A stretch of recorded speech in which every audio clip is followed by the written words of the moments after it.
Meu nome é Laia Bennett e eu tinha 16 anos quando percebi que meus aniversários nunca tinham sido realmente meus.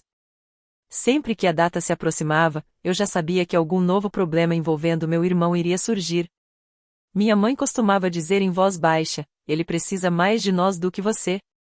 Meu pai sempre completava com a mesma promessa: depois vamos compensar você. Mas, quando escolheram ele mais uma vez, eu tomei uma decisão que mudaria minha vida, arrumei minhas coisas e fui embora. 15 anos depois, eles apareceram na minha porta e ficaram sem reação quando viram um homem que estava ao meu lado. Aquele último aniversário deveria ser diferente. Eu tinha reservado uma sala na biblioteca do centro da cidade, preparado os convites e escrito uma história que queria ler para as pessoas que fossem comemorar comigo. Pela primeira vez em anos, eu sentia que aquele dia seria realmente meu. Mas então meu irmão ligou dizendo que alguém havia roubado dinheiro de uma organização estudantil e armado uma acusação contra ele. Em menos de uma hora, meu bolo foi cancelado.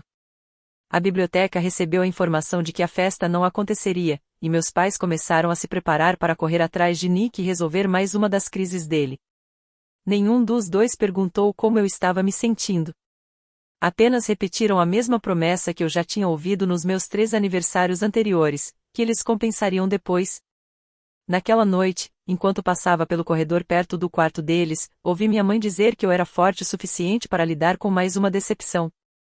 Meu pai respondeu que abrir mão do meu aniversário era mais fácil do que deixar meu irmão enfrentar as consequências dos próprios atos. Foi naquele momento que eu entendi algo doloroso: minha maturidade tinha virado a desculpa perfeita para eles me deixarem de lado. Antes do amanhecer, fui até o computador da família, copiei um documento que eu nunca deveria ter visto, coloquei algumas coisas em uma mochila e saí de casa sem olhar para trás. Antes de contar o que aquele documento revelava e por que o homem ao meu lado, 15 anos depois, fez meus pais perderem completamente a cor do rosto, preciso voltar ao começo. Meu irmão se chamava Nick. Aos 20 anos, ele já tinha aprendido a transformar qualquer erro em uma emergência que outra pessoa precisava resolver. Minha mãe, Karen, dizia que ele era apenas sensível. Meu pai, Thomas, acreditava que ele era determinado e tinha um grande futuro pela frente. Eu, em silêncio, só conseguia pensar que ele era cansativo. Sempre que a atenção deixava de estar sobre ele, algum novo problema aparecia. No meu aniversário de 13 anos, Nick afirmou que um professor estava perseguindo ele, e meus pais passaram a noite inteira ajudando a escrever uma reclamação. No meu aniversário de 14, ele disse que a namorada tinha desaparecido depois de uma discussão.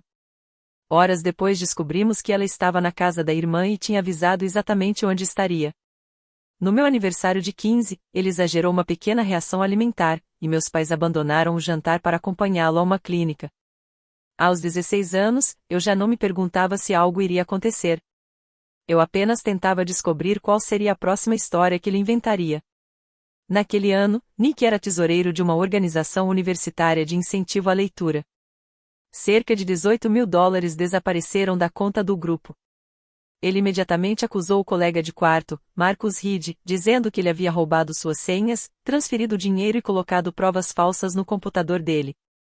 Meus pais acreditaram nele sem questionar. Eles não perguntaram por que as transferências tinham sido feitas para uma plataforma de investimentos registrada no e-mail do próprio Nick. Eles apenas ouviram que ele poderia ser expulso da universidade e começaram a pensar em maneiras de protegê-lo. O documento que copiei naquela noite era uma carta que meu pai havia preparado para enviar à universidade. Nela, ele acusava Marcus Reed de fraude e sabotagem intencional.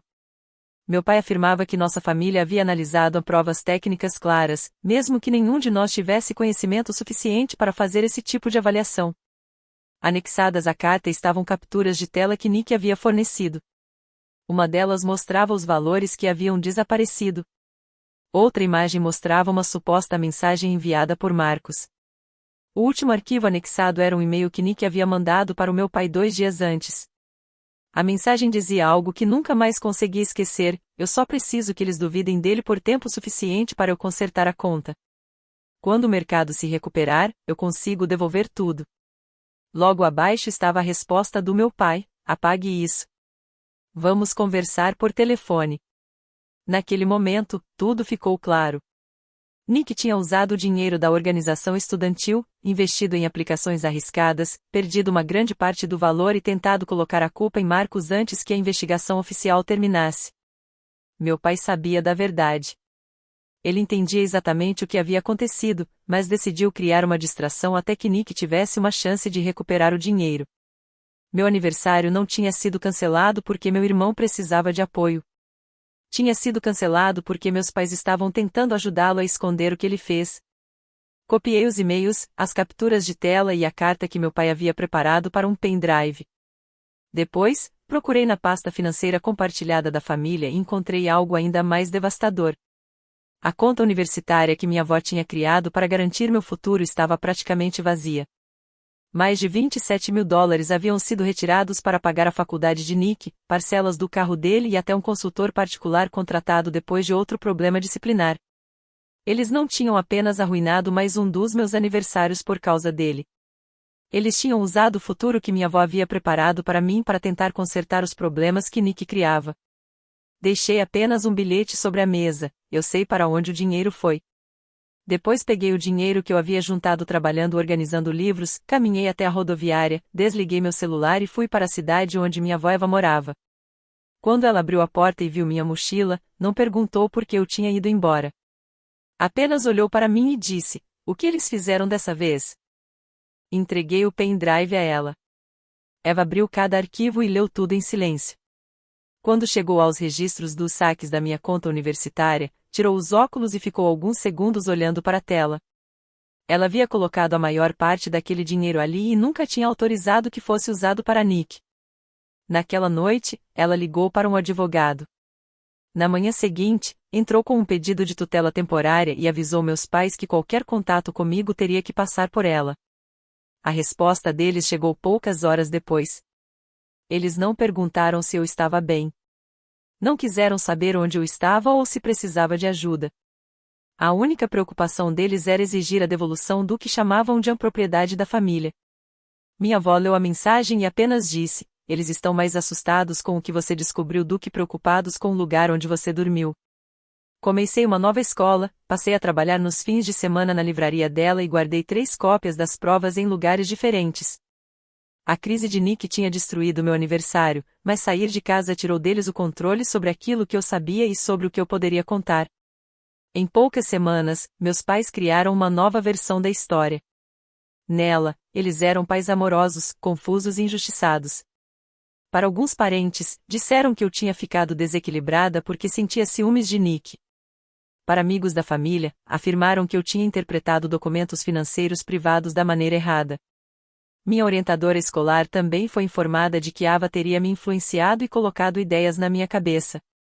A história que começou a circular pela comunidade era completamente diferente da realidade. Segundo a versão dos meus pais, Nick era uma vítima de uma acusação injusta, enquanto sua irmã mais nova, tomada pelo ressentimento, teria escolhido o pior momento possível para atacar a própria família. Ninguém mencionava o dinheiro desaparecido da organização estudantil, os valores retirados da minha conta universitária ou o e-mail em que Nick admitia que precisava de tempo para devolver o dinheiro. Enquanto isso, Marcus foi suspenso durante a investigação da universidade. Ele perdeu o emprego no campus, o alojamento e uma oportunidade de estágio. Mesmo sem qualquer acusação criminal contra ele, muitas pessoas continuaram desconfiadas, como se a ausência de uma condenação ainda deixasse uma dúvida no ar. Nick voltou para casa contando que tinha sobrevivido a uma grande traição. Meus pais o cercaram de apoio e transformaram ele no centro da história, o filho injustiçado que precisava ser protegido. O advogado da minha avó, Eva, aconselhou que não divulgássemos os arquivos enquanto a investigação oficial da universidade ainda estivesse acontecendo. Eu odiava esperar. Eu queria que todos soubessem a verdade imediatamente. Mas aprendi uma coisa naquele período: a raiva sempre quer respostas rápidas, enquanto a justiça precisa do momento certo. 3 meses depois, a auditoria técnica finalmente revelou a verdade. As transferências tinham sido feitas a partir dos próprios dispositivos autenticados de Nick. As mensagens falsas continham registros digitais ligados a uma conta que ele controlava. Nick foi expulso da universidade por má conduta financeira e falsificação de provas. Marcus foi reintegrado, mas a universidade divulgou a correção de forma discreta. A acusação contra ele tinha se espalhado para muitas pessoas, enquanto a verdade apareceu apenas em um comunicado curto que quase ninguém viu. Meus pais continuaram tentando proteger a imagem de Nick. Diziam que ele havia saído da universidade porque a instituição tinha falhado com ele. Quando Eva exigiu que devolvessem o dinheiro da minha conta, meu pai chamou os saques de uma necessidade familiar e prometeu que tudo seria recuperado no futuro. Eles assinaram um acordo de pagamento, fizeram 2 parcelas e depois simplesmente pararam. Aos 17 anos, descobri que Nick tinha começado a falar publicamente sobre sua história de superação. Ele se apresentava como um antigo líder estudantil que havia sido injustamente acusado por causa de um colega desonesto. Dizia que o estresse daquela situação tinha destruído sua família e afastado sua irmã mais nova. A versão dele mudava dependendo de quem estava ouvindo. Para algumas pessoas, eu era apenas uma irmã invejosa. Para outras, eu era instável e incapaz de entender a situação. Com o tempo, ele chegou a me chamar de uma pessoa querida da família, como se mudar a forma de me descrever tornasse aceitável usar a nossa história para benefício próprio. Meus pais participavam dos eventos dele e repetiam a mesma narrativa. Nick percebeu que se colocar como vítima poderia abrir portas. Ele começou a criar palestras sobre lidar com acusações falsas, enfrentar julgamentos públicos e reconstruir relações familiares depois de momentos difíceis. Em alguns vídeos promocionais, ele chegou a usar fotos da nossa infância. Em um deles, meu rosto aparecia ao lado da frase: "Quando alguém que você ama escolhe o ressentimento." Foi a primeira vez que senti que queria vingança mais do que queria paz. Eva me encontrou olhando aquele vídeo no depósito da livraria. Eu disse a ela que queria publicar todos os documentos e acabar com a mentira de uma vez por todas. Ela então me perguntou algo que eu nunca esqueci: será que as pessoas realmente analisariam as provas ou Nick simplesmente diria que tudo havia sido roubado, alterado ou interpretado da maneira errada? Você é uma escritora, minha avó disse. Não jogue suas provas dentro da história que ele criou. Construa uma narrativa da qual ele não consiga escapar. Aquelas palavras mudaram minha forma de enxergar tudo. Em vez de agir pela raiva, comecei a registrar cada detalhe. Guardei vídeos das palestras de Nick, materiais de divulgação, mensagens de parentes e todas as contradições que encontrava pelo caminho. Criei uma linha do tempo que começava com os aniversários que ele arruinou e chegava até as mentiras que ele contava publicamente anos depois. Eu não registrei apenas os acontecimentos, mas também quem se beneficiava deles. Nick ganhava dinheiro, reconhecimento e simpatia. Meus pais protegiam a imagem de uma família perfeita. E eu carregava a culpa e a vergonha que ele se recusava a enfrentar. Ao mesmo tempo, comecei a escrever histórias de ficção usando um pseudônimo. No início, meus textos eram cheios de raiva. Todos os vilões pareciam versões de Nick. Minha avó nunca pediu que eu escondesse meus sentimentos. Ela apenas me incentivou a ir mais fundo. Ela dizia que eu precisava entender o que cada mentira estava tentando proteger e qual consequência realmente teria impacto em alguém que não sentia culpa pelo que fez. Aos 19 anos, ganhei um concurso regional de escrita. Aos 21, consegui uma bolsa de estudos e terminei a faculdade sem depender dos meus pais. Aos 24, publiquei meu primeiro romance usando o nome Laia Vale, inspirado no sobrenome de solteira da minha avó, Eva. Meu segundo livro teve um desempenho ainda melhor. O terceiro se tornou um grande sucesso nacional. Em uma entrevista, Nick chegou a elogiar esse livro sem saber que eu era a autora. Ele chamou a escritora de uma voz corajosa para pessoas que são mal compreendidas. Eu e Eva rimos até chorarmos quando descobrimos. A ironia daquela situação era quase inacreditável. Mas, no fundo, aquilo ainda não era suficiente. Nick também publicou um livro sobre lealdade familiar e incluiu um capítulo claramente baseado em mim. Ele mudou meu nome e escreveu que a irmã mais nova teria finalmente pedido desculpas depois de perceber o quanto havia causado sofrimento. Li aquele capítulo apenas uma vez. Depois coloquei o livro em uma caixa com uma etiqueta simples: provas. Meus pais continuaram tentando se aproximar sempre que Nick alcançava algum novo sucesso. Mandavam convites, fotos e mensagens, mas nunca mencionavam o dinheiro desaparecido ou as falsas acusações contra Marcos. Eles queriam minha presença porque uma foto dos 4 juntos ajudaria a esconder as rachaduras na imagem pública de Nick. Certa vez, minha mãe escreveu: "Seu irmão está pronto para perdoar você." Respondi apenas: Perdoar pelo quê? Ela nunca respondeu. Nick continuava usando o meu desaparecimento como parte da própria história. Enquanto isso, Marcos, a pessoa que mais sofreu por causa da mentira dele, havia desaparecido completamente dos holofotes. Foi então que decidi procurá-lo. Encontrar Marcos levou quase um ano. Ele tinha mudado de cidade, encerrado suas antigas redes sociais e evitado qualquer entrevista relacionada ao escândalo. Até que encontrei um artigo escrito por Marcus Reed. Anos depois, ele havia se tornado contador forense especializado em investigar fraudes em organizações sem fins lucrativos. Na biografia dele, dizia que seu interesse por transparência financeira havia surgido após uma experiência marcante com uma falha institucional no passado. Escrevi para ele usando o meu nome verdadeiro. Expliquei que eu era irmã de Nick Bennett, que tinha guardado documentos daquela época e que entenderia completamente se ele nunca mais quisesse qualquer ligação com a minha família. 3 semanas depois, ele respondeu com apenas uma pergunta. Que documentos? Nossa primeira conversa durou 4 horas. Marcos me contou que a acusação havia destruído várias partes da vida dele. Ele perdeu o lugar onde morava, oportunidades de trabalho, amizades e até um estágio que poderia ter mudado sua carreira. Mesmo depois de a universidade confirmar que ele não tinha envolvimento no desaparecimento do dinheiro, o nome dele continuava ligado ao caso nas pesquisas online. A família dele gastou recursos que não tinha com ajuda jurídica. A irmã chegou a ser questionada na escola porque outras pessoas reconheceram o sobrenome deles. A mentira de Nick não terminou quando a universidade publicou a correção. Marcos precisou explicar a mesma história inúmeras vezes, sempre tentando provar algo que nunca fez. Enviei a ele o e-mail em que Nick admitia que precisava de tempo para recuperar o dinheiro. Poucos minutos depois, Marcos me ligou. Ele nunca tinha visto aquela mensagem. A universidade já sabia que as transferências tinham vindo dos dispositivos de Nick, mas aquele e-mail revelava algo ainda mais importante, mostrava a intenção dele e provava que meu pai já conhecia a verdade antes de acusar Marcos. Mas Marcos também tinha informações guardadas.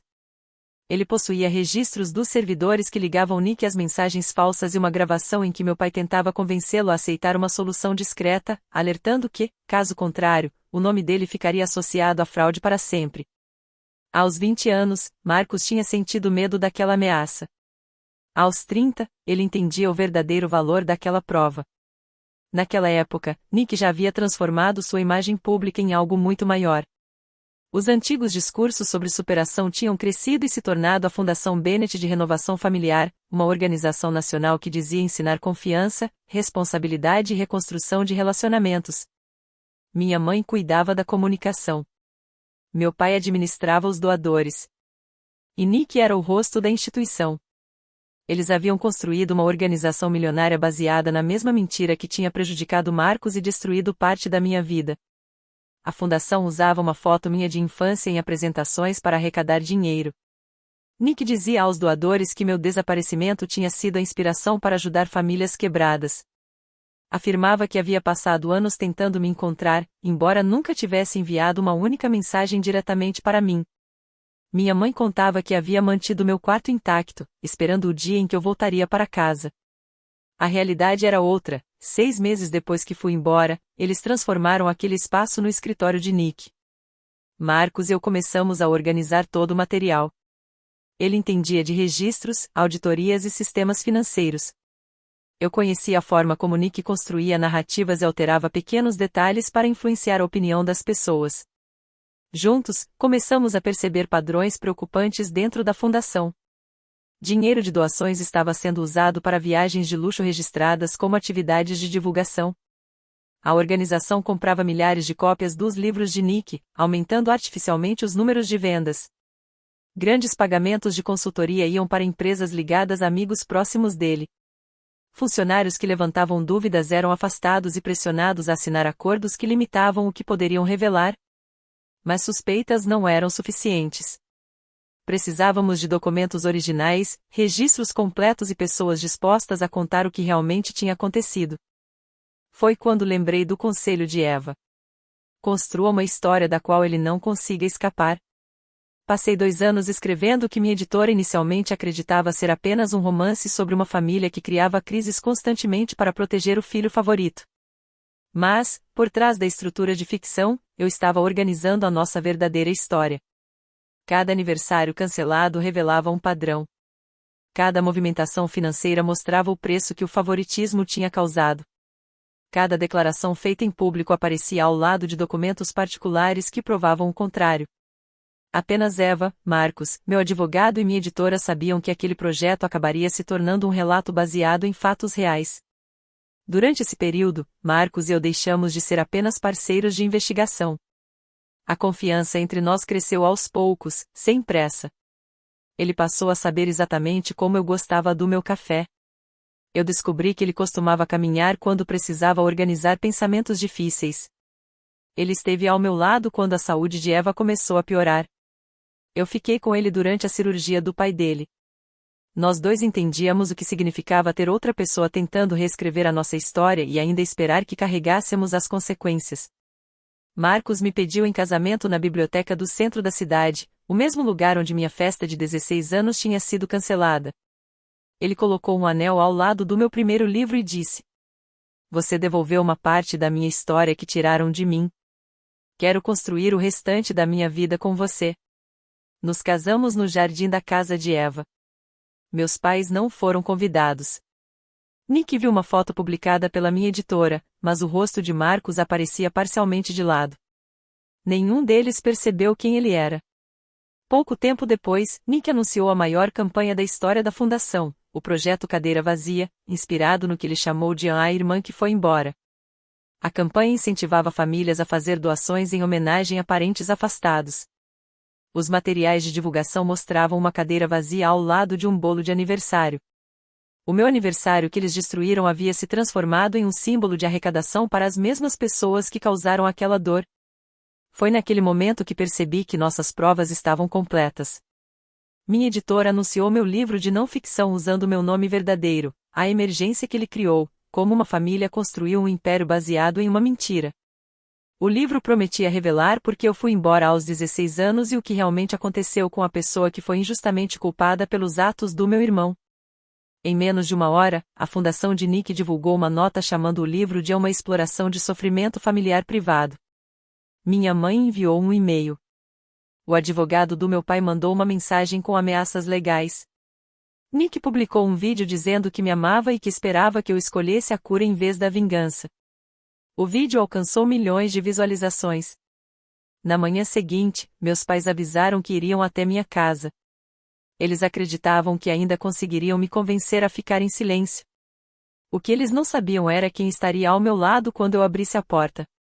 Meus pais chegaram 11 minutos antes do horário combinado, algo raro para pessoas que passaram minha infância inteira me fazendo esperar. Meu pai carregava uma pasta de couro nas mãos. Minha mãe usava aquela expressão triste e cuidadosa que ela costumava mostrar nos vídeos públicos de Nick. Eles não trouxeram nenhum presente atrasado de aniversário, nem qualquer sinal de que realmente queriam consertar o que tinham destruído. Não havia arrependimento, apenas uma tentativa de controlar mais uma vez a situação. Marcos estava ao meu lado no corredor. Nós havíamos pensado em deixá-lo fora de vista até entender exatamente o motivo daquela visita, mas eu decidi que não faria isso. Eles já tinham escondido Marcos dentro da versão distorcida do passado deles por tempo demais. Quando abri a porta, minha mãe sussurrou meu nome como se estivesse iniciando uma reconciliação que ela havia ensaiado várias vezes. Então Marcos deu um passo à frente. A expressão dela mudou imediatamente. Meu pai apertou ainda mais a pasta de couro que carregava. "O que ele está fazendo aqui?" perguntou. "Ele mora aqui", respondi. "Marcos é meu marido." Por alguns segundos, nenhum dos dois conseguiu dizer nada. Eles tinham se preparado para encontrar a filha que ainda acreditavam poder manipular através da culpa ou do medo. Não esperavam encontrar o homem que tinham acusado injustamente anos antes, muito menos todas as provas que nós dois reunimos. Minha mãe tentou dizer que o passado era muito mais complicado do que eu imaginava. Meu pai acusou Marcos de estar me influenciando porque ainda guardava ressentimento contra Nick. Nenhum deles perguntou se estávamos felizes.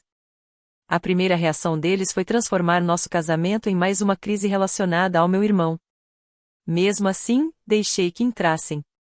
Marcos explicou que nosso sistema de segurança registrava áudio e que eles poderiam ir embora a qualquer momento se preferissem. Meu pai demonstrou irritação, mas permaneceu. Dentro da pasta havia uma proposta de acordo. Em troca de odiar o lançamento do livro e remover detalhes que pudessem identificar pessoas envolvidas, meus pais aceitariam admitir que erros aconteceram durante um período de grande pressão.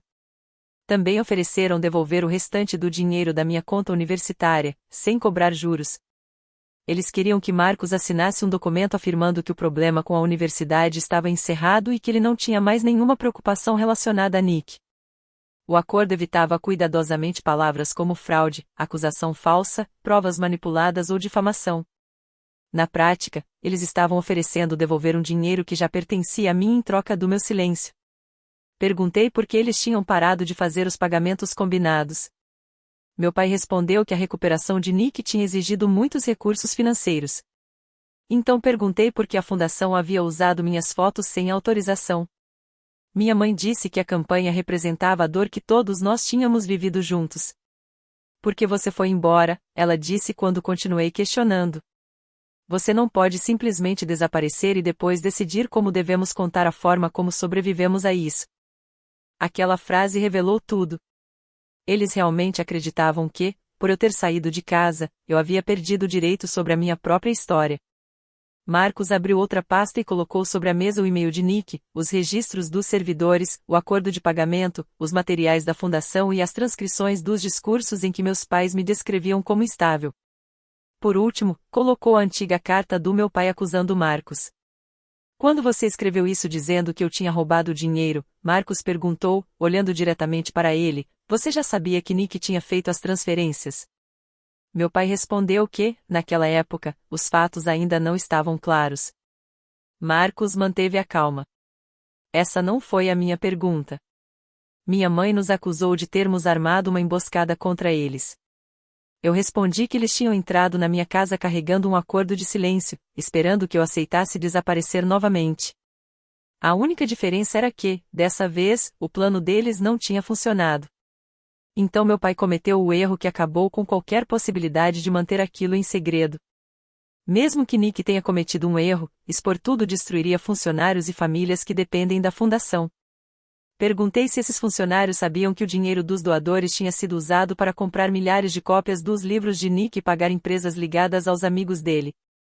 O rosto do meu pai mudou na mesma hora. Minha mãe olhou para ele, e naquele instante percebi que ela não fazia ideia do quanto nós já tínhamos descoberto. Expliquei que o meu livro seria publicado. Que Marcos participaria de um documentário e que antigos funcionários estavam colaborando com uma investigação independente. Avisos legais para a preservação de documentos financeiros já tinham sido enviados. Nada que eles dissessem naquele momento poderia impedir o processo. Minha mãe começou a chorar. Mas não era por Marcos, pelos estudantes que perderam dinheiro ou pela filha cujo futuro eles haviam usado para resolver os problemas de Nick. Ela chorava pelo futuro de Nick, pela fundação e pelo que os amigos deles pensariam. Então ela segurou minha mão. Você já provou o que precisava provar. Você conseguiu sucesso. Tem um marido que ama você. O que mais você quer? Olhei para ela e respondi. Eu não preciso de mais nada de vocês. E é exatamente por isso que vocês estão com medo. Meu pai tentou me alertar que muitas pessoas poderiam interpretar o livro como vingança. Eu disse que talvez algumas pessoas pensassem assim. Mas vingança não era destruir alguém através de uma mentira.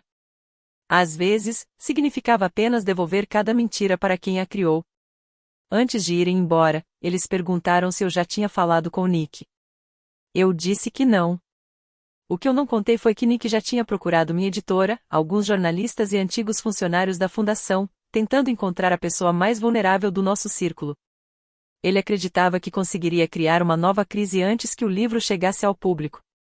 2 dias depois, ele publicou uma imagem de uma cadeira vazia ao lado de um bolo de aniversário com a legenda: algumas pessoas preferem punir uma família em vez de voltar para casa. Pela primeira vez em 15 anos, eu respondi publicamente. Publiquei o acordo de pagamento e escrevi. Eu voltei para casa. Apenas construí uma onde a verdade tinha permissão para entrar. Minha resposta se espalhou mais rápido do que o vídeo dele. O lançamento do meu livro estava marcado para o mesmo fim de semana do evento anual da Fundação Bennett de Renovação Familiar. Nick havia reservado o centro de convenções muito antes de minha editora garantir o salão ao lado para um festival nacional de literatura.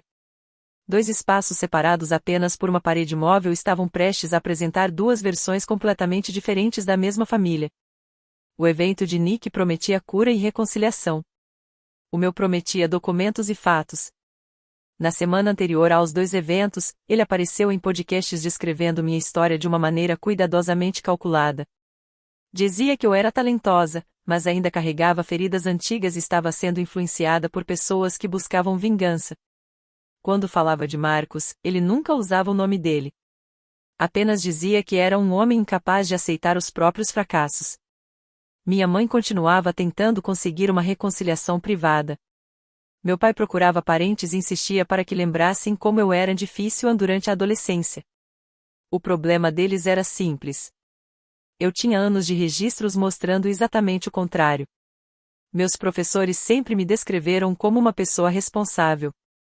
Meus empregadores destacavam minha dedicação e confiança. Os documentos de tutela mostravam algo que meus pais nunca quiseram admitir. Depois que saí de casa, a primeira preocupação deles foi recuperar os arquivos que eu tinha levado, não descobrir se eu estava segura. Antes do evento da fundação, 3 antigos funcionários decidiram falar. O primeiro revelou que havia recebido instruções para registrar viagens pessoais de Nick como se fossem atividades de divulgação da organização. O segundo contou que acompanhou a compra de milhares de livros de Nick usando dinheiro de doações, livros que depois ficaram armazenados em um depósito. O terceiro apresentou mensagens internas mostrando discussões sobre como transformar meu desaparecimento em uma ferramenta de marketing, porque a imagem da irmã abandonada tinha forte apelo emocional entre determinados públicos. Aquela frase acabou destruindo a ideia de que o projeto Cadeira Vazia existia para promover cura e reconciliação. Patrocinadores começaram a se afastar. Membros do conselho renunciaram. A fundação anunciou uma revisão interna.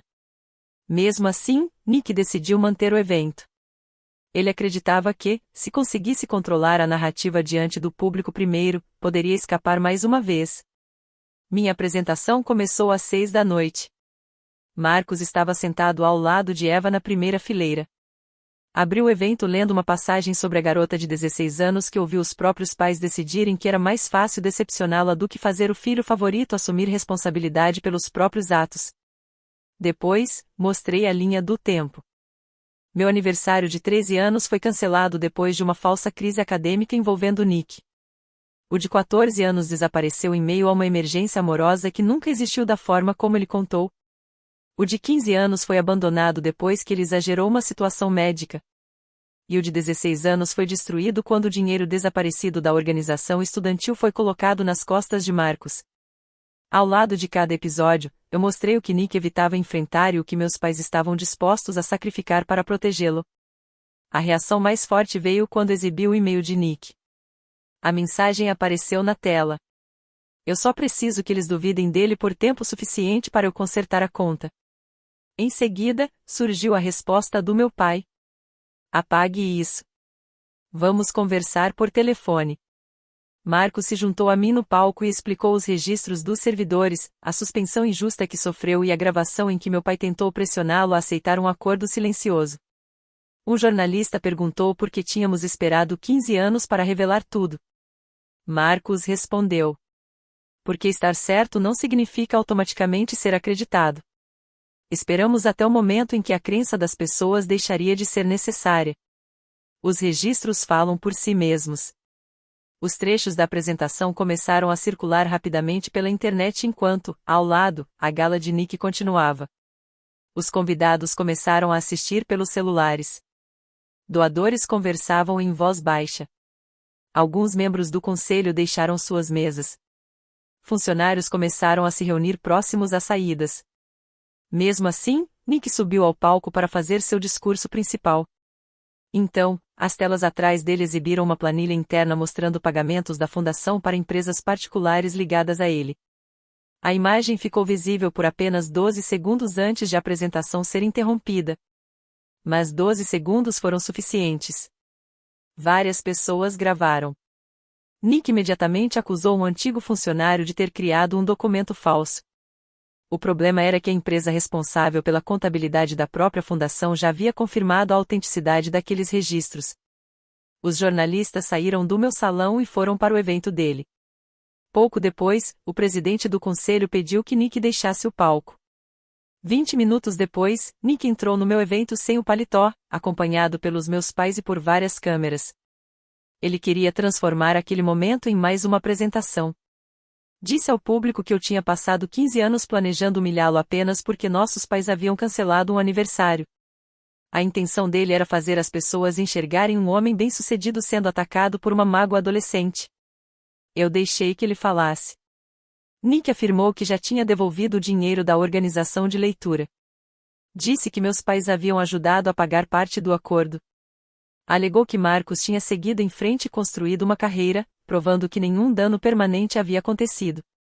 Também tentou justificar o uso da minha conta universitária dizendo que aquilo tinha acontecido durante uma crise familiar. Por fim, me acusou de estar lucrando com uma dor privada. Quando ele terminou, fiz apenas uma pergunta. Você transferiu os $18.000 da organização estudantil para uma conta de investimento sua? Ele respondeu que era jovem e que tinha cometido erros.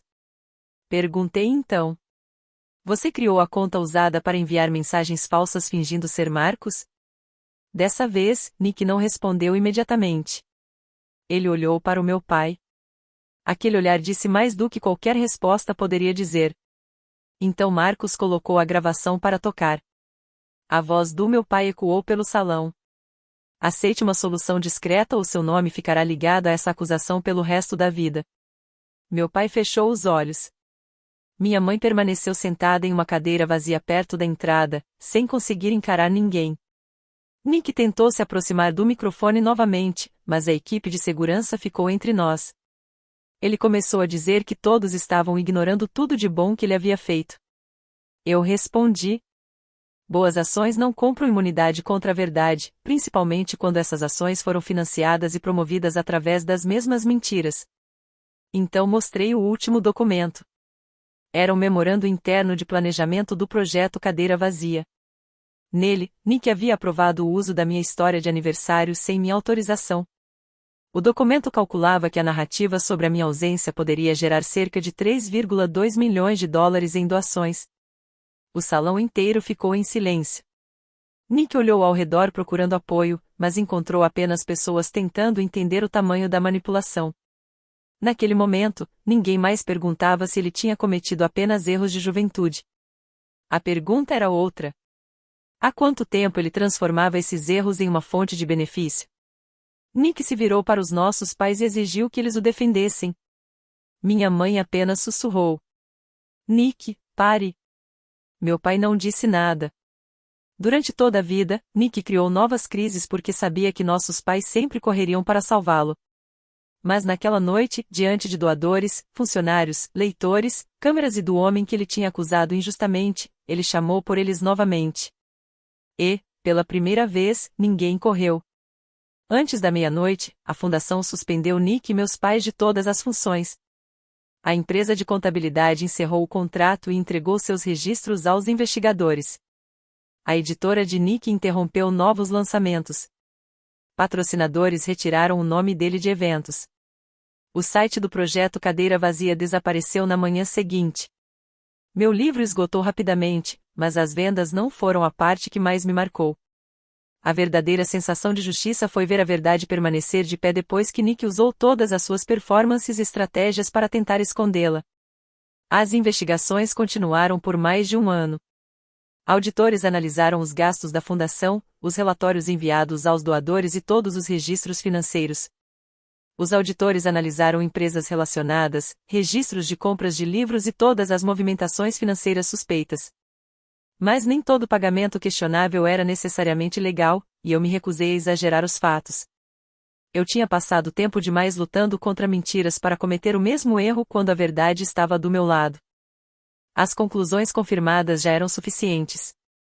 A investigação revelou que a fundação havia classificado despesas pessoais de forma incorreta, escondido conflitos de interesse com prestadores de serviço e usado doações com restrições específicas para finalidades não autorizadas. Nick havia aprovado descrições enganosas em relatórios internos. Meu pai assinou documentos enviados aos doadores contendo informações que ele deveria saber que não eram verdadeiras.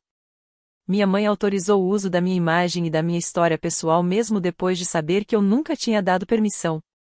O conselho afastou minha família e encerrou o projeto Cadeira Vazia. A parte restante da organização continuou funcionando sob uma nova liderança independente, protegendo funcionários que não tinham qualquer envolvimento com os problemas. Valores não utilizados foram devolvidos, e novos sistemas foram criados para proteger pessoas que denunciassem irregularidades. A carreira de Nick desmoronou. A agência que cuidava das palestras dele encerrou o contrato. A editora cancelou um livro planejado sobre honestidade e integridade. As pesquisas pelo nome dele passaram a mostrar as imagens da crise no centro de convenções em vez dos antigos discursos motivacionais. A universidade finalmente reconheceu oficialmente que Marcus havia sido acusado injustamente e admitiu que a correção feita anos antes não tinha sido suficiente. Nick firmou acordos civis com a organização de leitura e com antigos funcionários. Ele assumiu responsabilidade por violações relacionadas aos relatórios financeiros e ficou temporariamente impedido de liderar instituições de caridade. Ele não foi preso.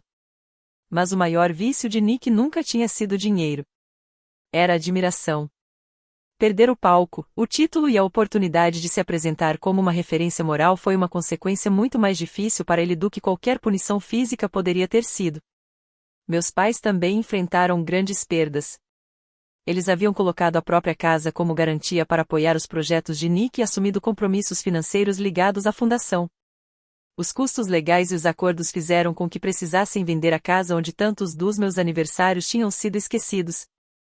O quarto que um dia foi meu, e que anos depois virou o escritório de Nick, apareceu no anúncio de venda descrito apenas como espaço extra-adaptável.